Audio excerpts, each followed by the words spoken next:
Hey guys, in this video, we're going to talk about a couple of simple mistakes that could be ruining your mixes. And you guessed it right, it's all to do with phase. Now, if you don't know how to identify that there's a phase problem, or if you do but you don't know how to fix it, then stick around because I'm going to take you through some pretty common phase issues that you find from mix to mix, and I'm going to show you how to fix these. Okay, so the first thing we're going to look at is drums, because these can be plagued with phase issues. So here's some drums that I tracked for a client this week.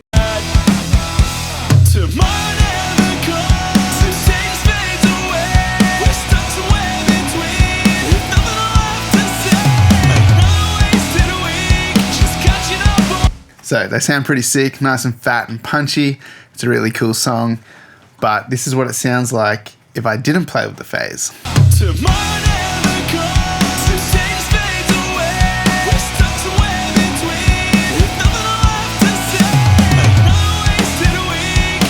So you can hear when it's out of phase, the snare sounds really weak. There's like information missing from the drums. It just sounds a little odd. So without going in and nudging things around too much, I'm going to show you how we can quickly get this into phase and sounding pretty good. So to start with, let's zoom in on our snare drum. So let's get in nice and close to a snare and have a look at it. So we'll mute this. This is a snare sample, but this is our snare top and snare bottom. And we can see that these audio waves are going against each other. So that means that the snare top and snare bottom are out of phase. And when you track this, you got a mic looking down on the snare, and then you got a mic looking up, and so they're getting the sound waves from opposite directions of the snare. So this is naturally what it's going to look like. So generally, I would flip the phase on my preamp while I'm tracking a snare bottom, because I know that it's going to come in the wrong way. But if you don't have that option, or you've been center track and the snare sounds like this, potentially the snare bottom's out of phase. So in Logic, you could just double click on the audio file, brings up the audio editor, you click on this file tab, and then you go over to functions and click invert, and it flips it over, and there you go, you are now in phase with your snare bottom. And that is generally what I would do. But for the point of being able to quickly show you how this sounds flipping in and out of phase, I'm just gonna leave it like this, and we're gonna use a plugin to flip the phase. So you can do this with Logic's gain plugin. So let's just add that on the end here. Utility gain. It's probably best if you put this at the start of the chain, but it's not going to matter too much for this demonstration. We'll just chuck it at the end, and I'll flip the phase in and out so you can hear the difference. Okay, so here is our snare top and bottom together, and I'm going to flip this in and out of phase.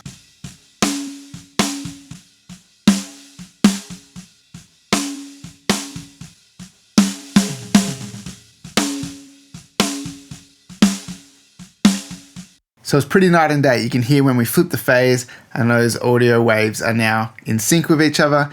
The snare sounds full, it's got all that body in the low end, and it just sounds way better. When they're out of phase, it sounds thin, and it just doesn't really sound very good at all. So that's one potential issue, our snare top and snare bottom. So we've just sorted that. Now let's have a listen to what it sounds like when we bring our overheads in.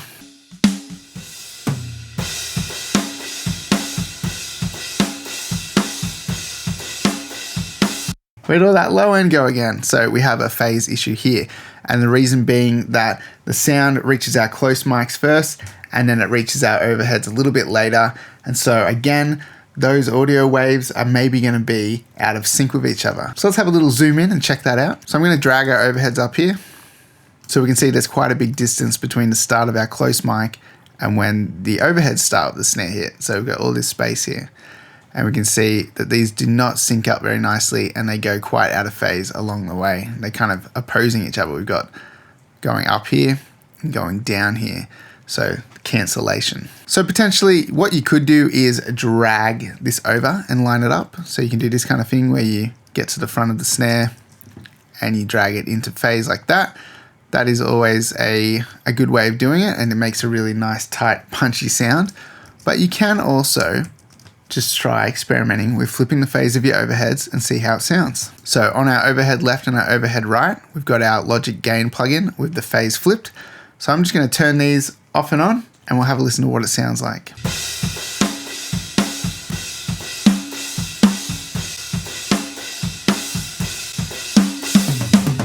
It sounds pretty good just flipping the phase. We get the body of that snare back in there. It still sounds great. We're not getting any weird kind of like phasing or like filter combing happening. So to me, that's a pretty safe way of just flipping the phase over and getting that snare to sound good again. And say if you have like a full kit with overheads and you're doing live mixing, you may need to flip the overheads to make sure that the close mic and the overheads sound good together. Okay, and because we have a snare sample, so because I'm using trigger for the sample, there's an option in here to flip the phase. So let's flip it and see what it sounds like.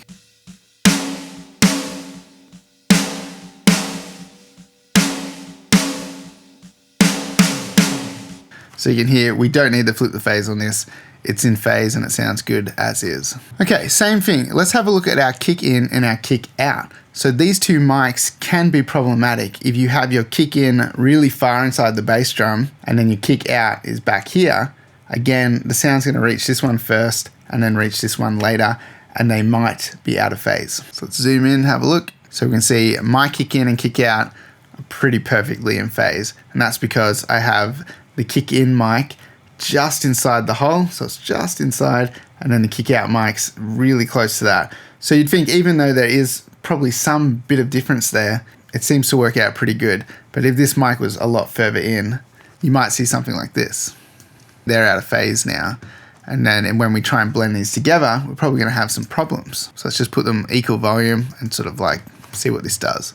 And I'm going to bring up the multimeter so you can see visually what's happening in the low end here as well.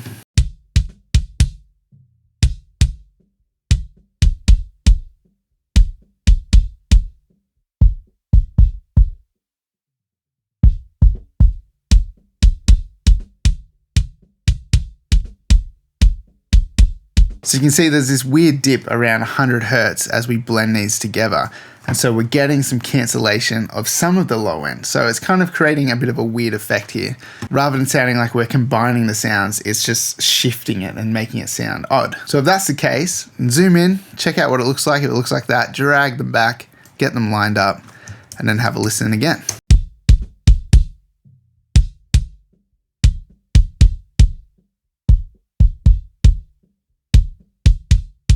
Sounds good now, so you can blend them together, nothing's getting cancelled out. That's what you want. Now, if you got a kick sample, let's check the phase on that as well.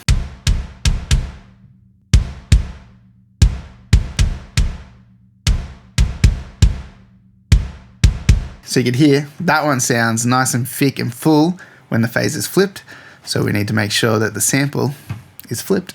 So I have all the kicks going to a bus, which is our kick sum. And on this, I've got Logic's gain plugin with the phase flipped. And we're going to listen to the kick and the overheads together. And then we're going to flip this on and off and see which one sounds best.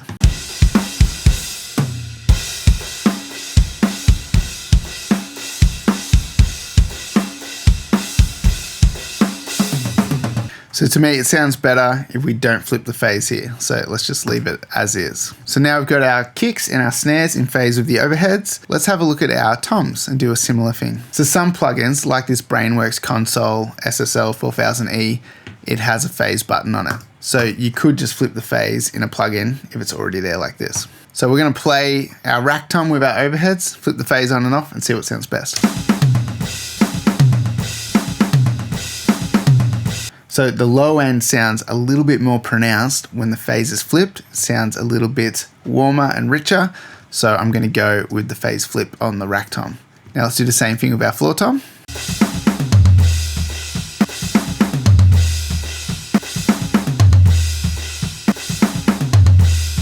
So the floor tom jumps out a little bit more now with the phase flipped. So there must be a little bit of cancellation happening when the phase is not flipped. So we've got all of our kicks, snares, toms, and overheads sounding good together.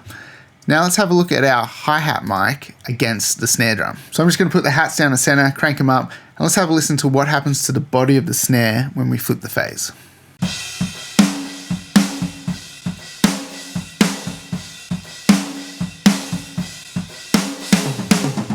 So you can hear when we flip the phase, the snare gets a bit thinner. So that's not what we want, so let's just leave it how it was. Now we have a spot mic on the ride. I don't even think there's any ride in this song, but let's just check it out. Same deal, let's play that ride mic and our snare together, and then flip the phase.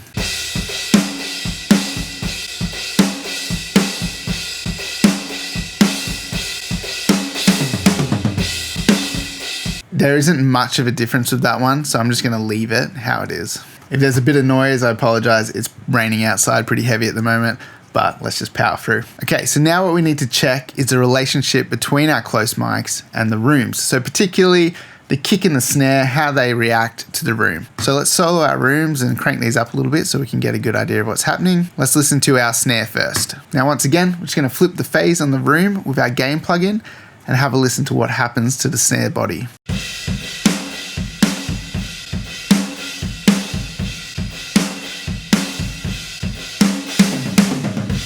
So it sounds like a little bit more body is introduced when we flip the phase. But now let's have a listen to what happens when we do the same thing with the kick.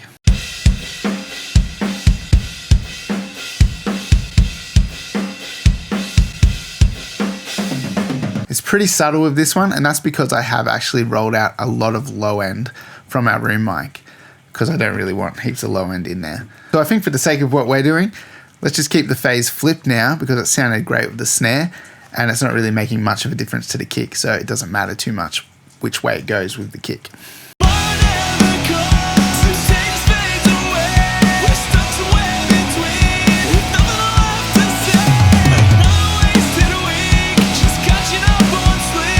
Sounds pretty good, and that's definitely what you want your drums to sound like, nice and big and punchy, and not thin and unnatural.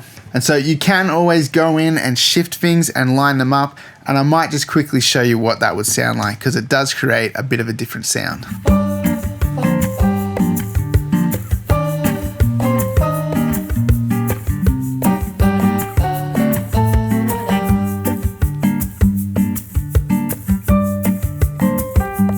Okay, so I went in, I lined everything up so that the close mics are hitting the overheads at the exact same time, and this is what it sounds like when you fix the phase in that way.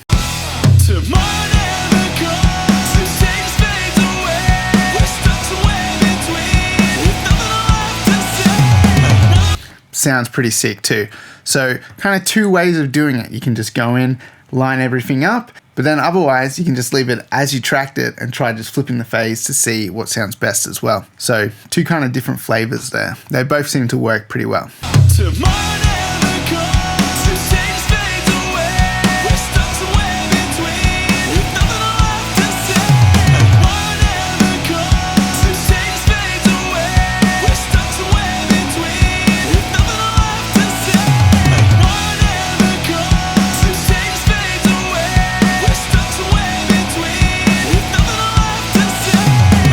But you can hear when you go in and you nudge tracks and align them, it does have a little bit of extra power behind it. If you guys are enjoying this video, make sure you hit that like button and subscribe to the channel. So the next thing we're going to have a look at is when you're using multiple mics on a guitar amp. So you might have two mics set up and you want to blend them together. Now, if one of those mics is slightly closer to the speaker than the other and those capsules aren't perfectly lined up, the sound's going to reach that first one before it reaches the second one. And what's going to happen then, when you try and blend them, you're going to get a thing called filter combing, and it sounds really weird and it sounds terrible in a mix. So you definitely don't want that. And you'll try and blend them and you go, oh, yuck. And then you'll end up just using one mic. But you can fix it. I'm going to show you how to sort this out. But it is always really important to try and get those mics lined up perfectly. It can be hard when you have a mic in a shock mount or a cradle and you can't get it as close to the grill of the amp as you want. And so you might have one mic pushed up right against it like a 57, and you might have like a condenser that's pushed back because of the shock mount, and so you might need to do what we're going to do and fix it up afterwards in post. But I'm going to show you what it sounds like when guitars are in phase and when they're out of phase, so you can identify the sound of filter combing. So this is the track that we're looking at.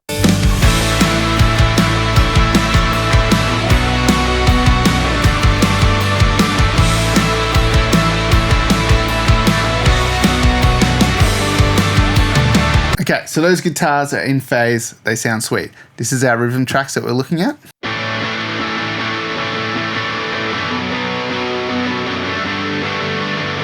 Great, they sound good. Okay, so let's zoom in, check these out. Boost up the wave file a little bit. Okay, so we can see what's happening. I always have the files boosted up so I can see what's going on, and I imagine people looking at it like he's clipped the audio on like everything, but most of the time it's just that I have this button turned on so I can see the wave files easily. Okay, so we have a look, we can see these guitars look nice and in phase. It's going up and then it's going down. It's going up and down, so they're following each other along. That is what we want to see. So I've just selected the second mic of each of these guitar tracks, and I'm just going to drag them a little bit to the right as if they were a bit further away from the amp than our first mic.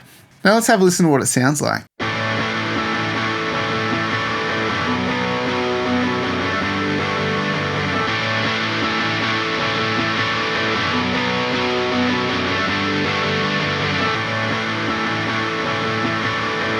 So you can hear it sounds weird now. It's sort of changed the overall sound of it.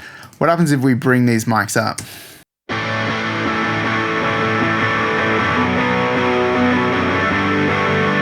That is the sound of filter combing. So we have our mic 1, and as we bring up mic 2, information starts to disappear and it starts to sound really odd.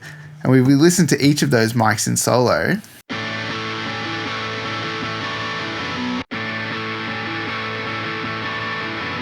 And then together.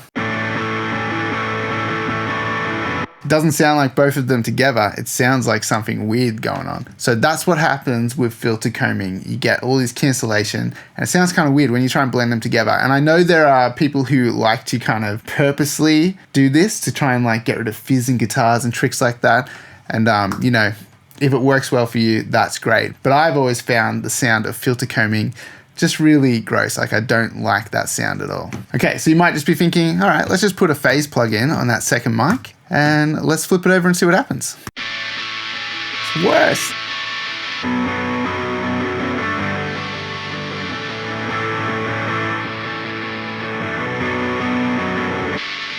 This is not a simple fix as just flipping the phase. You need to zoom in and check it out and make sure that the wave files are actually lined up here. Okay, so if you're having that issue, then zoom in, have a look at your wave files, and you'll quickly see, oh yeah, they don't line up at all. So it'll just be a matter of selecting them and just dragging them over, making sure that they're aligning with each other. You know, sometimes it's pretty bad. They can be like this, and you're like, oh, what's going on here? You just really need to drag them over and find where they line up. It's always good to just look at the start of like a hit, makes it nice and clear to find the transient. And then that's all you got to do. And then they'll be nice and in phase again. We can hear them together at equal volume and see how they sound now.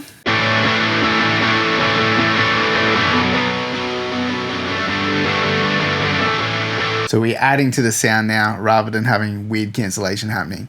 So that's always really important if you're multi-micing something like a guitar amp, just making sure that they are in phase together. And if you had a room mic on your guitar amp that was quite far away, then you can try the same thing like we did with the drums, where you just put a phase plug in on it and flip it to see how it sounds. So another area where phase can become a problem. Let's say you're tracking bass, you're running it through a bass head and you're taking the line out from that, but you also have just a clean DI as well. And you might want to blend these together. Get a bit of that raw tone in with the amp head. You need to check the phase relationship of the amp head and the DI, because sometimes one of those is going to be flipped around the wrong way. When you try and blend them together, they'll cancel out or do something weird, but you could just flip the phase and fix it. Okay, so that's what we have going on here. We've got a bass DI and a bass cab, and these are in phase. So let's check this out.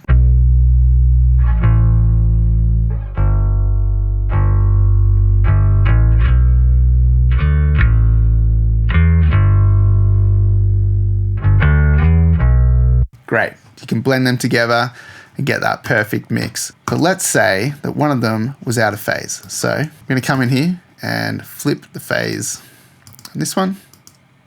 Okay, so let's say while you're tracking, one of these was actually out of phase. This is what it's gonna sound like when you try and blend them.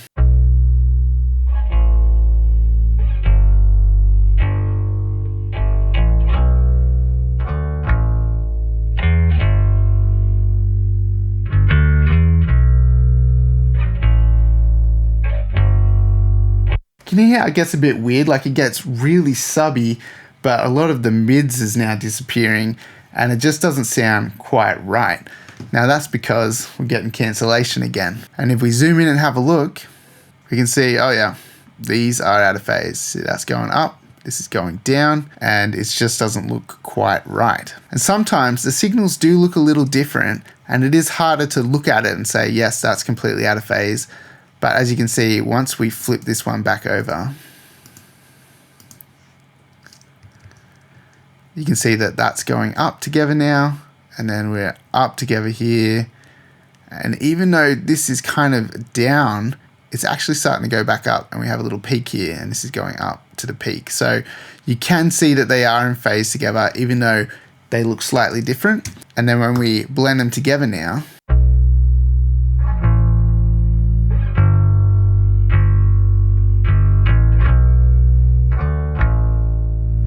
they sound how they're supposed to sound, but you're just blending and adding the two flavors together, as opposed to it can just completely changing the sound and just going into that weird subby sound and just scooping out the mid-range.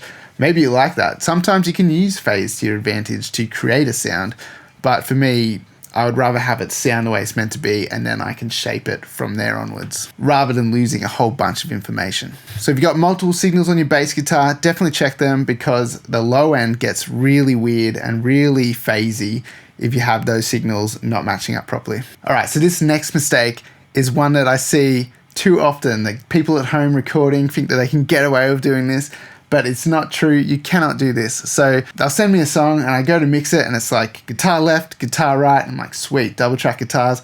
And I pan them out, and lo and behold, it's mono, and it's just one guitar sound. So the problem is, all they've done is they've taken a guitar track like this. Here's our Strat left.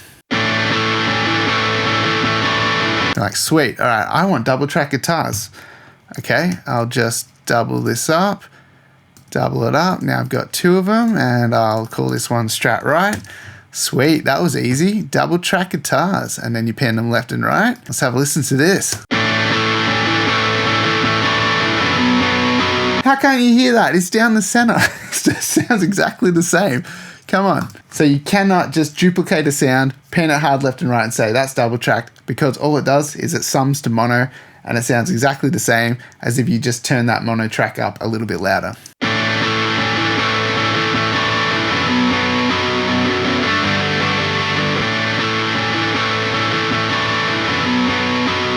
So if you're doing that, you can't do it. You have to play it twice. You've got to record it twice to double track it.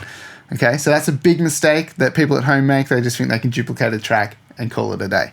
No, you have to play it twice and do it good twice. Okay, so this is where the next mistake comes in. You can tell that it's mono, and you decide, I'm just going to nudge one of these to the right a little bit to create a little bit of that stereo separation. So let's just click on this bottom one, hold down Option, and click it over 4 nudges. 1, 2, 3, 4. Have a listen to what that sounds like.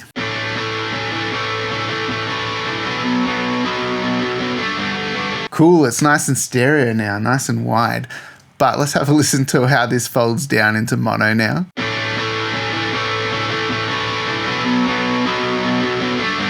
So that's what's happening down the center of your mix at the moment, and that sounds disgusting. And what you're creating there is the Haas effect.